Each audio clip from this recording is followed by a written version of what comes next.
Feche seus olhos, vamos orar ao nosso Deus. Pai Todo-Poderoso que está nos céus, nós queremos louvar o Teu nome, por tudo aquilo que nós já pudemos experimentar aqui na Tua presença. Como tem sido bom, Senhor, esses momentos de oração, esses momentos em que podemos derramar nosso coração diante do Senhor. Então te louvamos por essa oportunidade, te louvamos por essa condução do Teu Espírito às nossas vidas e à nossa igreja. Te agradecemos por esses momentos de adoração, também através dos cânticos, e te agradecemos pelos dízimos e ofertas que foram consagrados ao Senhor. Ó Deus Todo-Poderoso, colocamos nossas vidas nas Tuas mãos, para que como igreja do Senhor, conduzido pelo Teu Espírito, possamos não só fazer bom uso desses recursos, os recursos materiais, os dízimos e as ofertas, para investir no Teu reino, mas que também possamos fazer bom uso dos recursos que o Senhor tem nos concedido enquanto vida, saúde, talentos, para que possamos também consagrar tudo isso ao Senhor, para a glória do Teu nome e para a expansão do Teu reino.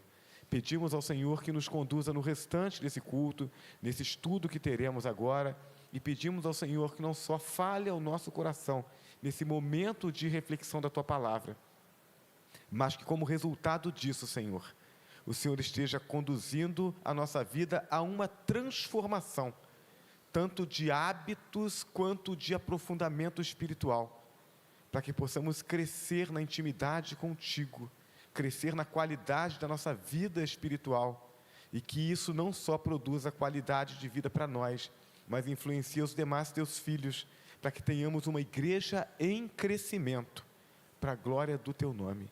Oramos em nome de Jesus. Amém. Os irmãos podem se assentar. Estamos dando continuidade a essa série de estudos sobre oração. E eu quero lembrar os irmãos, porque a gente precisa lembrar para nos desafiarmos e não esquecermos do objetivo. A intenção dessa série de estudos não é ensinar conceitos sobre oração. Todo crente batista sabe responder bem a perguntas a respeito de oração, tanto sobre como faz para orar, quanto a importância da oração na vida, o que é oração, tudo isso a gente já sabe.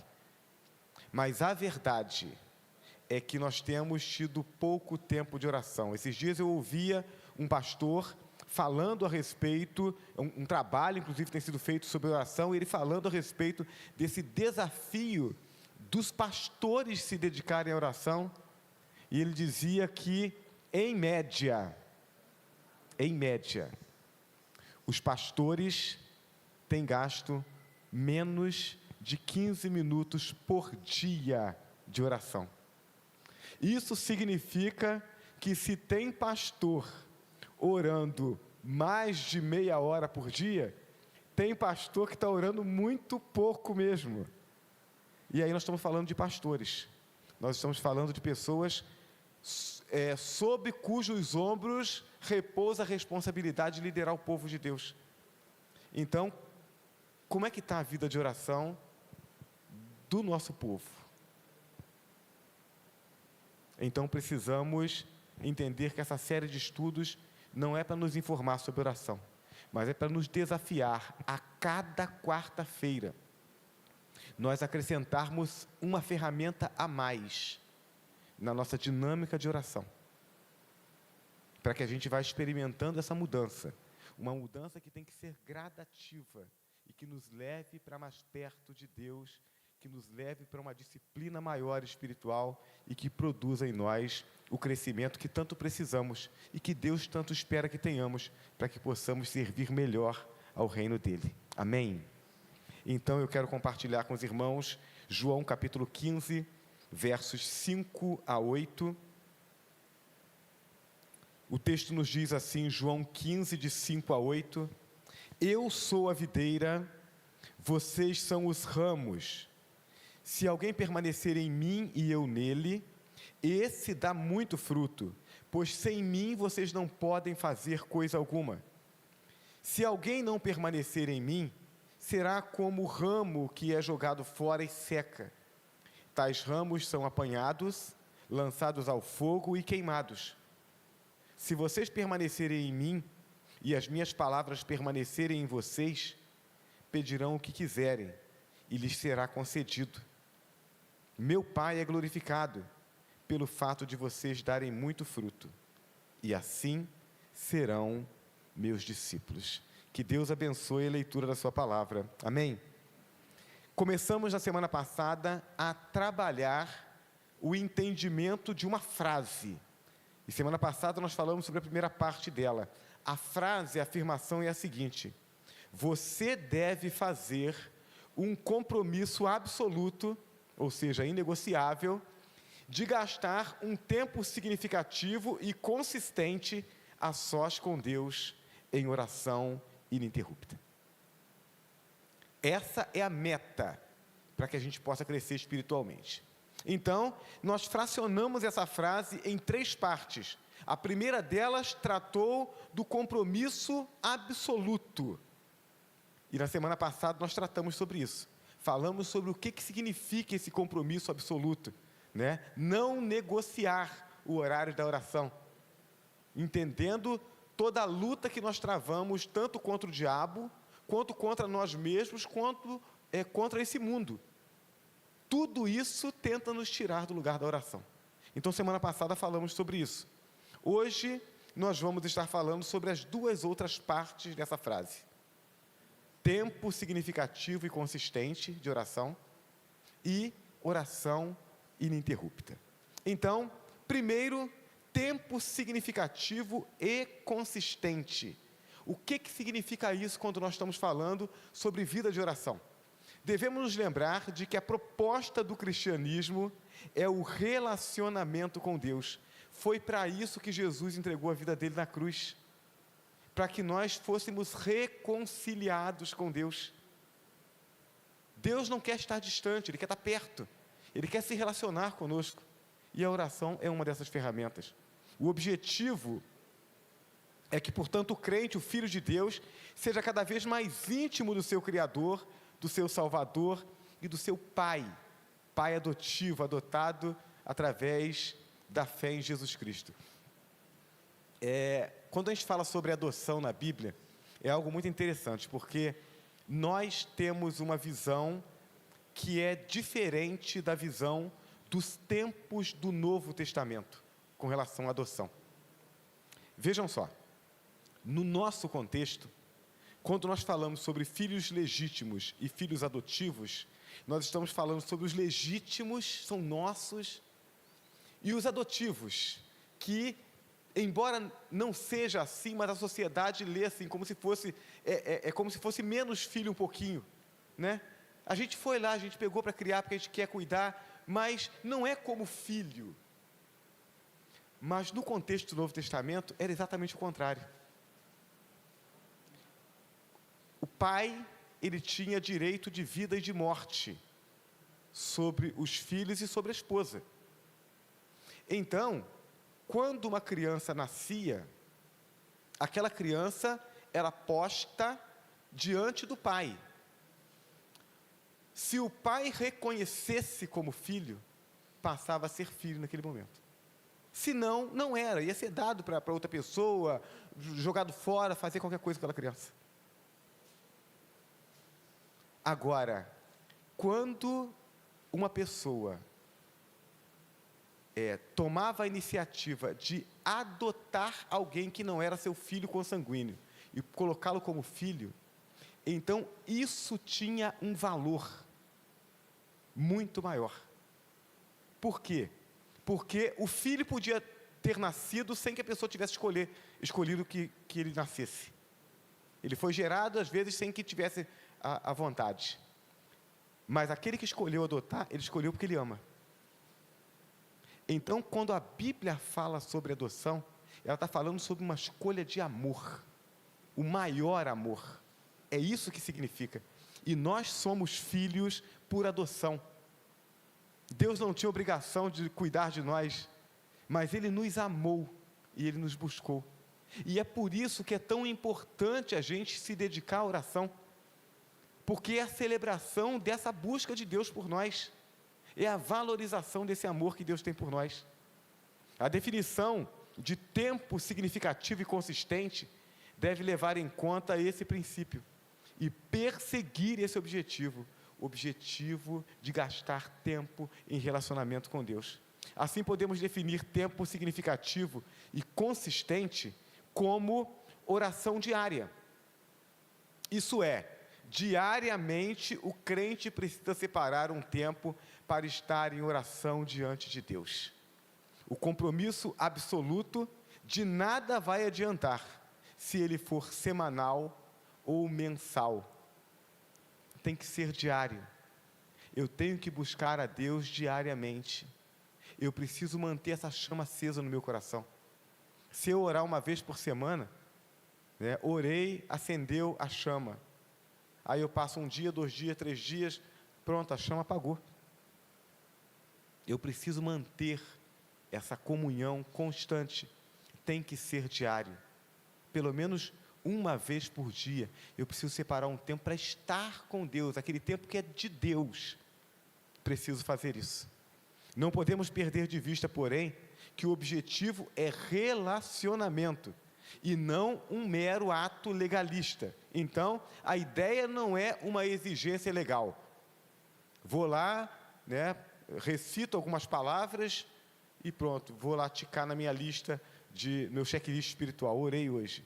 Não, a ideia é eu buscar a Deus em oração. Eu conversava com uma pessoa hoje a respeito de oração, e ela falava para mim sobre as experiências que ela tem tido com oração.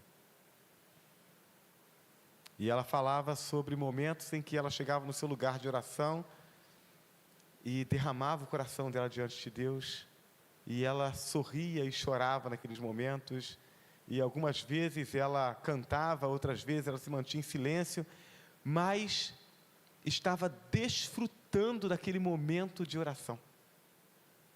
Deus nos chama para isso, irmãos. Eu preciso me permitir quebrantar diante de Deus. Eu preciso me permitir sorrir e chorar diante de Deus. Eu gosto muito no meu momento devocional de colocar junto com Ele, não só a leitura e a oração, mas colocar um cântico. Adorar a Deus com um cântico. E tem que ser algo que tenha a ver com o momento que eu estou vivendo, com aquilo que eu quero falar com Deus.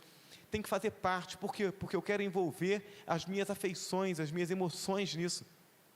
Isso nos ajuda a aprender, a desfrutar desse momento com Deus. Então tem que ser algo vivo, tem que ser algo que mostra que está valendo a pena. Não podemos perder de vista isso. Não é uma questão legalista, é relacionamento. A Bíblia diz em Daniel capítulo 6, verso 10, quando foi decretado aquela lei, aquela ordem, ninguém pode orar durante um mês a nenhum outro Deus, mas só ao rei. Daniel, a partir daquele momento, passa a correr risco de vida. E aí o que ele faz?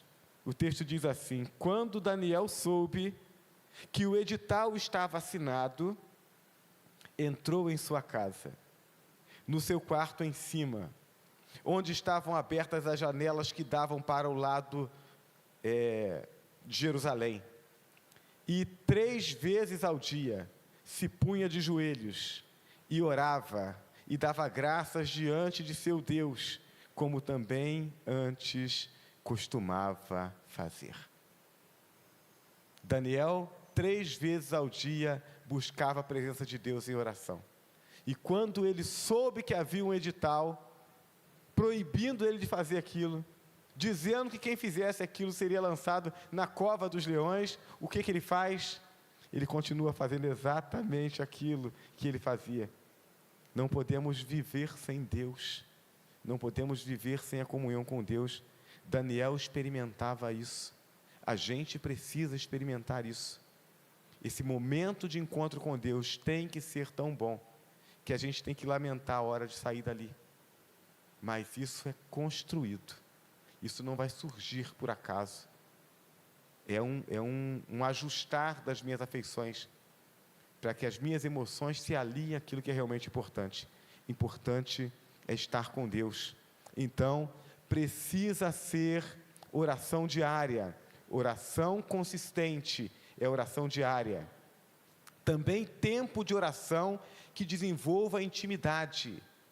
Então, quando nós falamos sobre essa oração consistente, nós estamos falando sobre dedicação de tempo. Não dá para determinar quanto tempo de oração é ideal para cada um. Então, quando a gente ouve falar sobre as histórias, sobre a vida de diferentes homens de Deus ao longo da história, eles tinham hábitos diferentes de oração, mas todos eles gastavam tempo com oração. Então, não dá para dizer qual é o tempo certo para você, mas certamente dá para dizer qual é o tempo que não é ideal. Qual o tempo que não é ideal? Não é ideal você gastar 5 minutos de oração.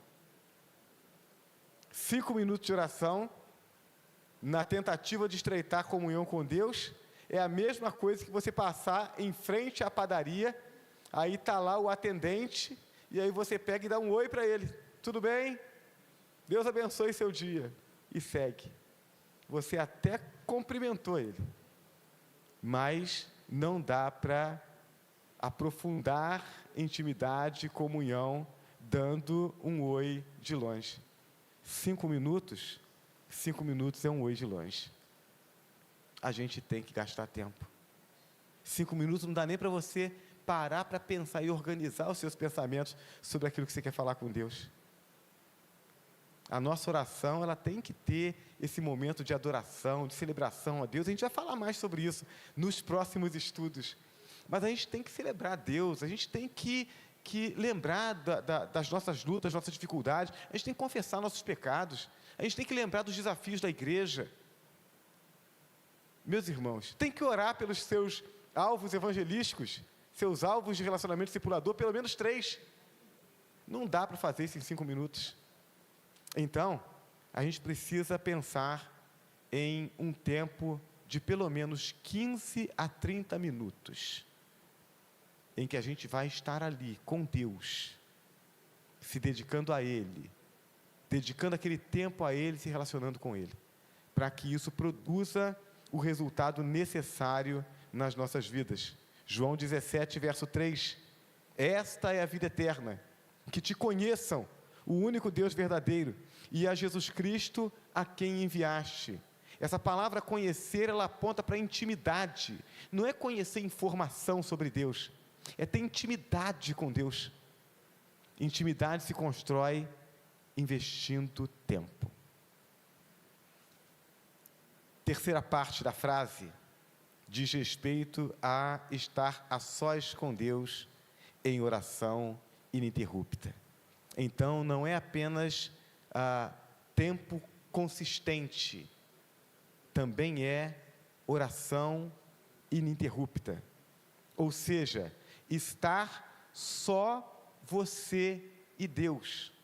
Então, irmãos, vejam, esse momento de oração congregacional aqui, ele é precioso. Nós precisamos separar momentos para estarmos orando uns com os outros, orando uns pelos outros, compartilhando uns com os outros os nossos pedidos, as nossas lutas, os nossos desafios e também compartilhando nossas vitórias, porque isso nos motiva. Mas isso não substitui o meu tempo a sós com Deus. Então, para que eu tenha uma vida de oração de qualidade, eu preciso separar tempo para estar sozinho com Deus, sem interrupções, nem de pessoas e nem de atividades. Então, esse negócio aqui, na hora da oração, isso tem que ser colocado no mínimo no modo avião, porque senão o diabo vai mandar 50 pessoas mandar mensagem no WhatsApp, ligar para você, olha, terrível, até ligação errada você vai receber. Então, tem que estar sozinho, sem pessoas e sem atividades. Quais são as razões que a gente fundamenta para essa afirmação? Primeiro, Jesus gastou tempo a sós com Deus. Jesus orou junto com os discípulos? Orou. Mas quantas vezes os evangelhos nos narram que Jesus deixava os discípulos e ele ia para um lugar afastado para poder orar? Lucas capítulo 6, verso 12, O texto diz: num daqueles dias, Jesus saiu para o monte a fim de orar e passou a noite orando a Deus. Jesus queria se afastar das pessoas e das coisas, para que ele pudesse estar com Deus. A biografia dos grandes líderes cristãos da história revela que eram homens de oração. Nós não vamos encontrar nenhum grande nome do cristianismo ao longo da história que tenha marcado a sua história, que tenha marcado sua geração e que não fosse alguém dedicado à oração. Segundo, é importante um lugar solitário para estar com Deus. Mateus 6, verso 6. Mas quando você orar, vá para o seu quarto, feche a porta e ore a seu pai que está em secreto. Então seu pai que vê em secreto o recompensará. Precisa ser um lugar separado, um lugar em que você esteja com Deus e com mais ninguém. O soberano Senhor do universo merece total atenção. Não dá para a gente querer dar atenção para Deus e dar atenção para outras coisas. Você consegue fazer uma leitura bíblica dinâmica, perto dos outros. Você consegue fazer aquela leitura, que é a leitura da busca pelo conhecimento. Aquela leitura que alguns irmãos gostam de fazer a leitura da Bíblia inteira no ano. Essa leitura você consegue fazer perto dos outros. Agora, a sua leitura devocional, em que você quer ouvir Deus, para depois falar com Deus, essa leitura não pode ser perto dos outros. Tem que ser naquele lugar separado, onde está só você e Deus. Jeremias 29, verso 13 diz: vocês me procurarão e me acharão quando me procurarem de todo o coração. Então, não devemos ter dúvidas em relação a isso. Se a gente buscar a Deus, se a gente separar um lugar para encontrar com Deus, o tempo próprio para encontrar com Deus, dizer: Senhor, esse tempo é teu, e nós formos consistentes nessa busca, Deus se revelará a nós, e Ele fará coisas extraordinárias, mas tem que ser o tempo dEle, para Ele, para que a gente possa ouvir só a Ele. Se tiver outros ruídos, a gente não ouve Deus. Terceiro, a voz de Deus é suave e gentil, e não poderá ser ouvida em meio aos ruídos das nossas correrias diárias. Se eu estou correndo para lá e para cá, se eu estou com a minha mente cheia de outras atividades, de outras preocupações, não vai acontecer, irmãos. Eu me lembro de uma vez, ainda no início da minha caminhada cristã, e eu me lembro assim, do momento e do ambiente. Eu estava sentado na minha cama, era novo convertido, solteiro, na casa dos meus pais ainda. Eu estava sentado na minha cama, à noite já, e eu comecei a orar, aquela oração, né, da noite, para você poder encerrar o seu dia e dormir. E eu comecei a orar, e no meio assim da oração, me deu uma angústia no meu coração, porque eu estava só repetindo palavras. E aí, né, saindo da adolescência, né, os hormônios lá em cima, agitação, aí eu peguei, parei de orar, estava assim, né, o quarto do lado de cá, a cama encostada da parede, a parede aqui. Aí eu dei um soco na parede, e eu disse para mim mesmo: eu tenho que orar direito. E aí eu comecei a orar de novo. Por quê? Porque até aquela hora não era oração, era quase que uma reza, era só um balbuciar de palavras, e eu já tinha experimentado algo melhor de Deus. Depois que a gente experimenta algo melhor de Deus, é difícil se contentar com menos. Então a gente precisa desejar isso, desejar estar falando com Deus e sentir que Deus está te ouvindo. Estar falando e estar sentindo que você não está colocando a palavra da boca para fora, é algo que vem da alma, sentindo que isso é resultado dessa comunhão do Espírito de Deus com o seu Espírito, que está te conduzindo para algo maior. A gente precisa desejar isso, senão não é oração. Nesse momento especial diário de oração, não devemos levar conosco nem acompanhante e nem bagagem. Uma vida poderosa de oração custará esforço. A gente não vai conseguir fazer isso fácil. Mas lembre-se, qualquer coisa que seja realmente boa exigirá esforço. Fácil é aquilo que tem pouco valor. O que tem valor exige esforço. Quanto melhor for o prêmio, maior será o esforço que teremos que fazer para obtê-lo. Eu quero terminar essa palavra compartilhando com os irmãos um texto. O título do texto é Necessidade de Treinamento. O texto diz assim: um enorme estudante de uma escola secundária dos Estados Unidos da América veio em direção ao treinador e lhe disse que queria jogar futebol. E aí, nesse caso aqui, não é o futebol que a gente conhece, é futebol americano. Então, quanto maior o indivíduo, melhor para o time. O técnico ficou muito feliz e disse: filho, estou muito contente que você queira jogar. Nós realmente precisamos de um jogador do seu tamanho. Então o técnico disse ao jovem que estivesse no treino no dia seguinte e lhe assegurou que teria uma oportunidade de jogar no time.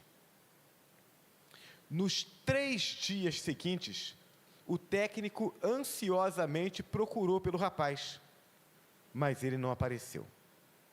Uma semana depois, o estudante veio novamente até o técnico e disse: Senhor, eu realmente amo o futebol e quero estar nesse time. O técnico respondeu: mas você não apareceu para treinar. Filho, nós necessitamos muito de você, mas se você quer jogar, tem que treinar. O jovem assegurou-lhe que estaria no treino no dia seguinte. Uma semana inteira se passou e o jovem não compareceu a um treino sequer. Dias depois, o moço viu o treinador de longe e gritou, pedindo-lhe que o esperasse para falar com ele. Mas, ao invés de parar, o técnico continuou andando. O jovem correu até ele, parando em sua frente, e começou a dizer as mesmas coisas que já havia dito as outras vezes. Ao declarar seu desejo de jogar, o técnico repentinamente o interrompeu e disse-lhe o seguinte: não, filho, você na verdade não quer jogar futebol. Eu já lhe disse que para jogar tem que treinar. A verdade é que você prefere fazer outras coisas a pagar o preço de estar no time. Quando você diz que quer jogar, está enganando a si mesmo. Agora, me dê licença para que eu vá treinar os garotos que realmente querem jogar futebol. O que é que isso tem a ver conosco e com a nossa vida de oração? Nós dizemos para Deus que queremos crescer, sermos usados por Deus, sermos mais íntimos dEle, sermos cheios do Espírito e vermos nossas orações respondidas. Pois bem, Deus está nos aguardando no treino, que consiste em tempo diário com Ele em oração. Sem treino, sem disciplina de oração, não há desenvolvimento, não há crescimento, não há vida poderosa de oração. Se a gente quer realizar grandes coisas no reino de Deus, se a gente quer ver a mão de Deus operando na nossa vida e através da nossa vida, fazendo prosperar o trabalho que Ele pôs nas nossas mãos, precisamos treinar. Precisamos investir tempo em oração. Jeremias 29:13. Vocês me procurarão e me acharão, se me procurarem de todo o coração. E João 15, versos 5-8, Jesus diz: eu sou a videira, vocês são os ramos. Se alguém permanecer em mim e eu nele, esse dá muito fruto, pois sem mim vocês não podem fazer coisa alguma. Se alguém não permanecer em mim, será como o ramo que é jogado fora e seca. Tais ramos são apanhados, lançados ao fogo e queimados. Se vocês permanecerem em mim e as minhas palavras permanecerem em vocês, pedirão o que quiserem e lhes será concedido. Meu Pai é glorificado pelo fato de vocês darem muito fruto, e assim serão meus discípulos. Buscar de todo o coração e ter uma vida frutífera. O que é isso, senão o resultado de uma vida de oração? Então, irmãos, vai sempre ser mais fácil negligenciar o lugar da oração, o momento da oração. E nós vamos encontrar sempre justificativas para isso. Mas precisamos mudar isso. Por mais que nós tenhamos um dia cheio, se o dia foi tão cheio, a ponto de não podermos separar tempo para falar com Deus, então tem coisa demais nesse dia, e a gente tem que tirar alguma coisa. Que Deus nos ajude a fazermos assim, e a criarmos no coração essa expectativa, a expectativa de que vamos sim dedicar tempo à oração, e que Deus nos surpreenderá com a ação do poder dele em nossas vidas e na vida de nossa igreja, em nome de Jesus, amém? Coloque-se de pé, vamos orar ao Senhor, e logo depois nós vamos entoar mais um cântico de adoração ao nosso Deus. Deus amado e bendito, Deus Todo-Poderoso, nós queremos pedir perdão ao Senhor, porque ao abrirmos a Tua Palavra, Senhor, não nos falta orientação, não nos falta motivação, não nos falta exemplo e testemunho de vida, de oração e de resultados extraordinários que vêm a partir da dedicação à oração. Ao lermos as literaturas que falam da história de grandes homens que serviram a Tua causa, nós temos ali o testemunho do resultado de vida de oração. E mesmo assim, ó Deus, quantas vezes nós temos negligenciado esse momento, temos negligenciado essa disciplina. Então, ó Deus, te rogamos em nome de Jesus, que tenhas compaixão de nós, que tenhas misericórdia de nós, e que pelo Teu Espírito Santo nos conduza a esse caminho de santificação. Antes de querermos fazer qualquer outra coisa, Senhor, ajuda-nos a encontrarmos o Senhor no lugar santo da oração. Ajuda-nos a derramarmos o nosso coração em oração diante do Senhor. A aprendermos a encontrar o Senhor ali, a sermos verdadeiros nas nossas declarações e sermos atentos à Tua voz que fala ao nosso coração. Para que então sejamos renovados e transformados. E aí sim, ó Deus, aquilo que fizermos a partir dessa transformação tenha impacto eterno. Ajuda-nos a acreditar nisso e a buscarmos. Ajuda-nos a confiarmos na direção do Senhor. É a oração que nós fazemos em nome de Jesus, o nosso Salvador. Amém e amém. Vamos adorar o nosso Deus.